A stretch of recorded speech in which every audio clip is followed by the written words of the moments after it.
EP. Jayarajan പറഞ്ഞത് സഭയോടുള്ള അനാദരവാണെന്നാണ്. പ്രതിപക്ഷ നേതാവിനോട് പോയി വേറെ പണിയും ചെയ്യാൻ വേണ്ടി പറയുന്നത് പോലെ ആയിപ്പോയി രാഹുൽ മാങ്കൂട്ടത്തലിന്റെ വരവ് എന്നാണ് ഇപ്പോൾ ഇ.പി. ജയരാജൻ പ്രതികരിച്ചിരിക്കുന്നത്. ദില്ലിയിൽ ഇ.പി. ജയരാജന്റെ പ്രതികരണം കൂടി ഒന്ന് കേൾക്കാം.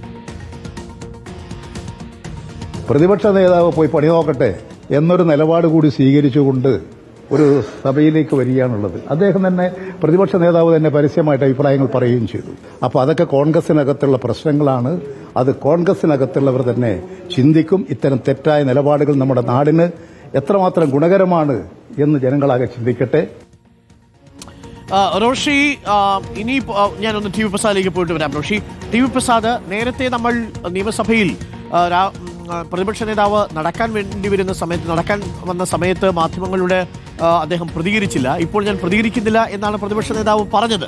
ഇനിയിപ്പോൾ രാഹുൽ മാങ്കൂട്ടത്തിൽ സഭയിലേക്ക് എത്തിയ സാഹചര്യത്തിൽ പ്രതിപക്ഷ നേതാവ് പ്രതികരിക്കാനുള്ള സാധ്യതയുണ്ടോ? അത് നമ്മൾ കാണുന്നുണ്ടോ? അതേപോലെ രാഹുൽ മാങ്കൂട്ടത്തിലും മാധ്യമങ്ങളെ കാണാനുള്ള സാധ്യതയുണ്ടോ ടി വി പ്രസാദ്?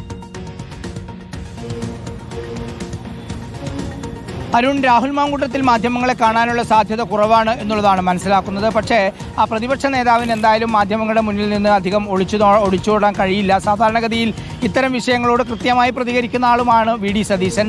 ഇന്നിപ്പോൾ രാവിലെ ആ ഒരു നിലപാട് എടുത്തത് കൊണ്ടാണ് താൻ ഇന്ന് സംസാരിക്കില്ല എന്നൊരു നിലപാട്. ആ നിലപാടിന് വേറെയും അർത്ഥങ്ങളുണ്ട് അരുൺ. കാരണം ഞാൻ നേരത്തെ എൻ്റെ നിലപാട് വ്യക്തമാക്കേണ്ടടുത്ത് വ്യക്തമാക്കിയെന്നും അതിൽ നിന്ന് പിന്നോട്ടില്ല എന്നുള്ളതുമാണ് അതിലൂടെ ആ ശരീരഭാഷയിലൂടെ കൂടി നമുക്ക് മനസ്സിലാക്കാൻ കഴിയുന്നത്. ഉറപ്പായും ഇന്നല്ലെങ്കിൽ നാളെ വി.ഡി. സതീശൻ ഇതിൽ പ്രതികരിക്കും എന്ന് തന്നെയാണ് പ്രതീക്ഷിക്കുന്നത്. പ്രതികരിക്കാതിരിക്കാൻ കഴിയുകയുമില്ല പ്രതിപക്ഷ നേതാവ് എന്ന നിലയിൽ. പക്ഷേ രാഹുൽ മാങ്കൂട്ടത്തിൽ ഇന്ന് പ്രതികരിക്കാനുള്ള സാധ്യതയില്ല. അങ്ങനെ പ്രതികരിക്കാൻ മാധ്യമങ്ങളുടെ മുന്നിലേക്ക് വന്നാൽ രാഹുൽ മാങ്കൂട്ടത്തിനോട് ചോദിക്കേണ്ട ഒരുപാട് ചോദ്യങ്ങൾ മാധ്യമങ്ങളുടെ മുന്നിൽ ബാക്കിയായുണ്ട്. കാരണം രാജിവെക്കുന്നതും പിന്നീട് ഒരാൾക്കെതിരായ ആരോപണങ്ങൾ അത് ശരിയല്ല എന്ന് പറയാനുള്ള 2 മാധ്യമ സമ്മേളനങ്ങൾ ഒഴിച്ചു നിർത്തിക്കഴിഞ്ഞാൽ പിന്നീട് ഇങ്ങോട്ടേക്ക് രാഹുൽ മാങ്കൂട്ടത്തിൽ ഒരിക്കലും മാധ്യമങ്ങൾക്ക് മുന്നിൽ വന്നില്ല. അതിലേറ്റവും പ്രധാനമായിട്ടുള്ളത് റിപ്പോർട്ടർ പുറത്തു കൊണ്ടുവന്ന ഗർഭചിത്രത്തിന് വിധേയയായ യുവതിയെ നിർബന്ധിക്കുന്നതും ഭീഷണിപ്പെടുത്തുന്നതുമായ രാഹുലിൻ്റെ ശബ്ദ സംഭാഷണമാണ്. ഫോൺ റെക്കോർഡിംഗ് തെളിവുകളാണ് നമ്മൾ പുറത്തുവിട്ടത്.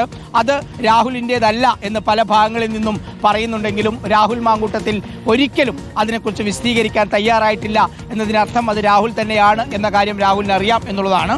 മാത്രമല്ല, അങ്ങനെ ആ ഓഡിയോ നിഷേധിച്ച് രംഗത്തെത്തിക്കഴിഞ്ഞാൽ ഉറപ്പായും ആ ഇര ക്രൈംബ്രാഞ്ചിന് മുന്നിലേക്ക് അടുത്ത സെക്കൻഡിൽ എത്തുമെന്ന കാര്യം നന്നായി അറിയാവുന്ന ആളാണ് രാഹുൽ മാങ്കൂട്ടത്തിൽ എന്നതുകൊണ്ടാണ് അതിൽ നിന്നും മാറി നടക്കുകയും ചെയ്യുന്നത്. അതുകൊണ്ട് രാഹുൽ മാങ്കൂട്ടത്തിൻ്റെ ഒരു പ്രതികരണം പ്രതീക്ഷിക്കേണ്ടതില്ല. പക്ഷേ അരുൺ, ഇതിലൊരു കാര്യമുള്ളത്, വി.ഡി. സതീശനാണ് വലിയ നാണക്കേടായത്.